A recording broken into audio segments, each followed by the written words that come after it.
संसाधन एवं विकास MCQ आज हम देखेंगे। फर्स्ट क्वेश्चंस आपका रहेगा, निम्न में से लौह अयस्क कौन सा संसाधन है? क नवीकरणीय, ख जैविक, बी जैविक, सी आपका प्रवाह और डी गैर नवीकरणीय। तो सही आंसर है गैर नवीकरणीय संसाधन है लौह अयस्क। दूसरा क्वेश्चन आपका है, निम्नलिखित में से क्या पंजाब में भूमि क्षरण का मुख्य कारण है? तो पंजाब में पूछ रहे हैं भूमि निम्नीकरण का प्रमुख कारण पंजाब में क्या है? ए गहन खेती, बी वनों की कटाई, सी अधिक सिंचाई, डी अत्यधिक चराई। तो सी अधिक सिंचाई वनों पंजाब में भूमि निम्नीकरण का प्रमुख कारण है। तीसरा क्वेश्चन है आपका, निम्नलिखित में से किस राज्य में सीढ़ीदार खेती की जाती है? तो जितने भी आपके पहाड़ी राज्य हैं उनमें सीढ़ीदार खेती होती है।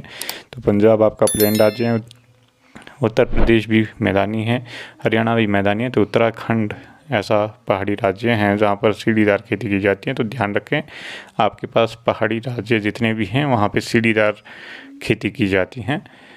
क्वेश्चन नंबर 4 आपका है, तट से डैश डैश समुद्री मील तक के महासागरीय क्षेत्र को प्रादेशिक जल कहा जाता है और उसमें मौजूद जो संसाधन हैं वो उस राष्ट्र के होते हैं जिस राष्ट्र का वो क्षेत्र पड़ता है। तो कितने मील तक? ए 10, बी 12, सी 22, डी 200 समुद्री मील। इनको समुद्री मील को हम नॉटिकल मील भी कहते हैं। तो 12 नॉटिकल मील तक जो हैं वो महासागरीय क्षेत्र जो हैं वो प्रादेशिक जल कहलाता है। उसमें मौजूद संसाधन उस राष्ट्र के होते हैं जिस राष्ट्र के 12 नॉटिकल मील के दायरे में वो समुद्री क्षेत्र आता है।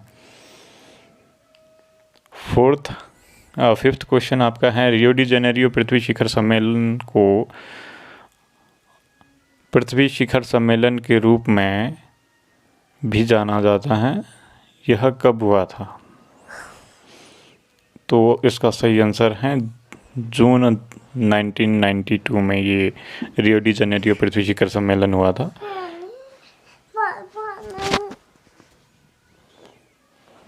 सिक्स्थ, रियो डी जेनेरियो अर्थ समिट में निम्नलिखित में से कौन सी घोषणा पर हस्ताक्षर किए गए थे? ए वैश्विक जलवायु परिवर्तन की घोषणा पर, बी जैविक विविधता की घोषणा पर, सी एजेंडा 21 पर, डी उपरोक्त सभी। तो ये जो सभी पॉइंट है इन सभी पर रियो डी जेनेरियो जो अर्थ समिट हुई थी उसमें घोषणा पत्र पर इन तीनों विषयों पर हस्ताक्षर हुए थे, जिसमें एजेंडा 21 भी शामिल था, जैविक विविधता की घोषणा भी की गई थी उस पर भी हस्ताक्षर हुए थे, और वैश्विक जलवायु परिवर्तन पर भी रियो डी जेनेरियो अर्थ समिट में घोषणा पत्र पे साइन हुए थे। सेवंथ आपका जो क्वेश्चन है वो है, पर्यावरण और विकास की संयुक्त राष्ट्र सम्मेलन में जो एजेंडा 21 पर हस्ताक्षर हुए वो एजेंडा 21 किससे संबंधित है? ऑप्शन ए, यह वैश्विक सतत विकास हासिल करने का एजेंडा है। ऑप्शन बी, यह सामान्य हितों, आपसी ज़रूरतों को और साझा जिम्मेदारियों पर वैश्विक सहयोग के माध्यम से पर्यावरणीय क्षति, गरीबी और बीमारी से निपटने का एक एजेंडा है। ऑप्शन सी, यह भी प्रस्तावित है कि प्रत्येक स्थानीय सरकार अपना स्थानीय एजेंडा 21 बनाए। ऑप्शन डी उपरोक्त सभी। तो सही आंसर हैं ऑप्शन डी उपरोक्त सभी, यानी ये तीनों चीज़ें एजेंडा 21 में शामिल थी, जिसमें वैश्विक सतत विकास हासिल करने पर बल दिया गया, साथ ही स्थानीय सरकारों से एजेंडा 21 बनाने का आग्रह किया गया और वैश्विक सहयोग के माध्यम से गरीबी बीमारी से निपटने की बात भी एजेंडा 21 में की गई।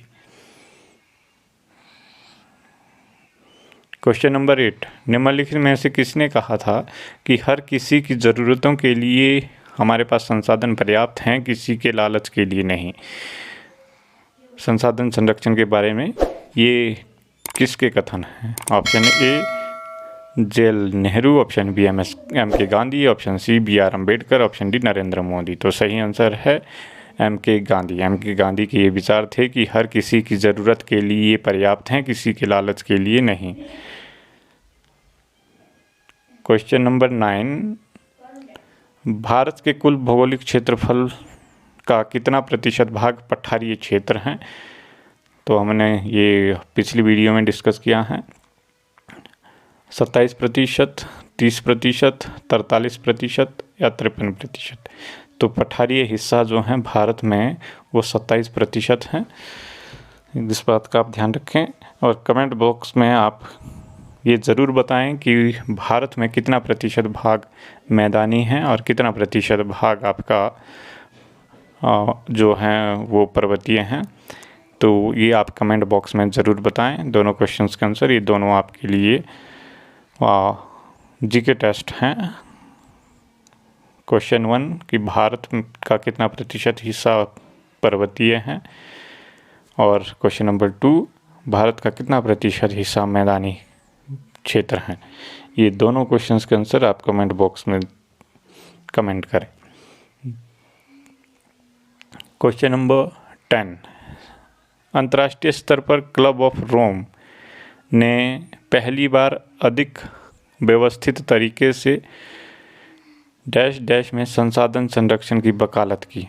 ऑप्शन ए 1968 में, ऑप्शन बी 1978 में, ऑप्शन सी 1985 में, ऑप्शन डी 1987 में। तो सही आंसर है ऑप्शन ए 1968 में क्लब ऑफ रोम ने पहली बार जो है संसाधन संरक्षण की वकालत की थी। 1968 में क्लब ऑफ रोम ने संसाधन संरक्षण की वकालत की थी। क्वेश्चन नंबर 11, ब्रंटलैंड जो आयोग की रिपोर्ट है वो किस वर्ष प्रकाशित हुई थी? ब्रंटलैंड आयोग report. Option A 1968, option B 1978, option C 1985, option D 1987। तो सही आंसर रहेगा आपका 1987। ब्रंटलैंड आयोग की जो रिपोर्ट है वो 1987 में प्रकाशित हुई थी। क्वेश्चन नंबर 12, निम्नलिखित में से कौन सी मिट्टी गन्ना, धान और गेहूं की वृद्धि के लिए आदर्श मानी जाती हैं? ऑप्शन ए जलोढ़ मिट्टी, ऑप्शन बी काली मिट्टी, ऑप्शन सी लाल मिट्टी, ऑप्शन डी लेटेराइट मिट्टी। तो option A is the right answer. जलोढ़ मिट्टी जो है वो खाद्यान्न फसलों के लिए सबसे उपयुक्त मिट्टी मानी जाती हैं। गन्ना, धान, गेहूं की फसल के लिए जलोढ़ मिट्टी सबसे आदर्श मिट्टी मानी जाती हैं। क्वेश्चन नंबर 13, कॉफ़ी और काजू की उगाने के लिए निम्नलिखित में से कौन सी मिट्टी सबसे उपयुक्त मानी जाती हैं? तो यहाँ ध्यान रखें कॉफ़ी और काजू के लिए पूछा गया है। ऊपर आपके पास खाद्यान्न फसलों के लिए पूछा गया था कौन सी मिट्टी आदर्श मानी जाती हैं। यहाँ पे कॉफ़ी और काजू के लिए पूछा जा रहा है। ऑप्शन ए जलोढ़, ऑप्शन बी लाल और पीली मिट्टी, ऑप्शन सी लेटेराइट मिट्टी, ऑप्शन डी काली मिट्टी। तो कॉफ़ी और काजू के लिए लेटेराइट मिट्टी जो है वो सबसे उपयुक्त मिट्टी मानी जाती हैं। नेक्स्ट क्वेश्चन है आपका, लेटेराइट मिट्टी अधिकतर डैश डैश में पाई जाती है। भारत में जो लेटेराइट मिट्टी का क्षेत्र है वो कहाँ पे हैं? तो दक्षिण भारत में सबसे ज़्यादा लेटेराइट मिट्टी पाई जाती हैं। कपास के लिए कौन सी मिट्टी उपयोगी है? तो ध्यान रखें, तो कपास उगाने के लिए सबसे आदर्श मिट्टी जो है कौन सी मानी जाती है? ए है काली मिट्टी, बी है लाल पीली मिट्टी, सी है लेटेराइट मिट्टी और डी है जलोढ़ मिट्टी। तो काली मिट्टी जो है वो कपास के लिए सबसे आदर्श मानी जाती हैं। इसके साथ ही हमारे आज के MCQ समाप्त हुए।